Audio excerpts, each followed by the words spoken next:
Welcome to our channel. Venmo's bill splitting feature makes it easy to divide expenses evenly among friends and request payment from everyone involved. Follow these step-by-step instructions to split a bill. Step 1.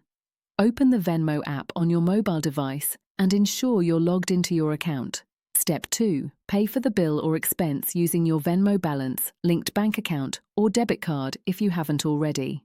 Step 3. From the home screen, tap on the payment you just made or navigate to your transaction history to find it. Step 4.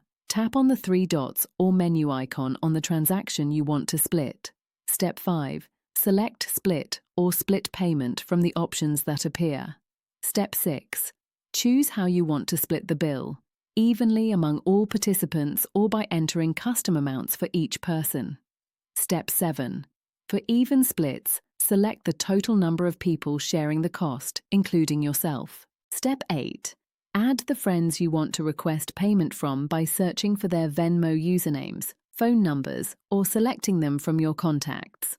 Step 9. Review the amount each person owes, which Venmo calculates automatically based on the total and number of people. Step 10. Add a note or description explaining what the charge was for, such as dinner at Luigi's or concert tickets. Step 11. Tap Request to send payment requests to all selected friends. Step 12. Each friend will receive a notification in their Venmo app showing the amount they owe and can pay you directly with one tap. Step 13. Track who has paid by checking the status of your split payment request in your Venmo activity feed. Step 14. Send reminders to friends who haven't paid yet by viewing the request and tapping Remind. Don't forget to like this video and subscribe to our channel.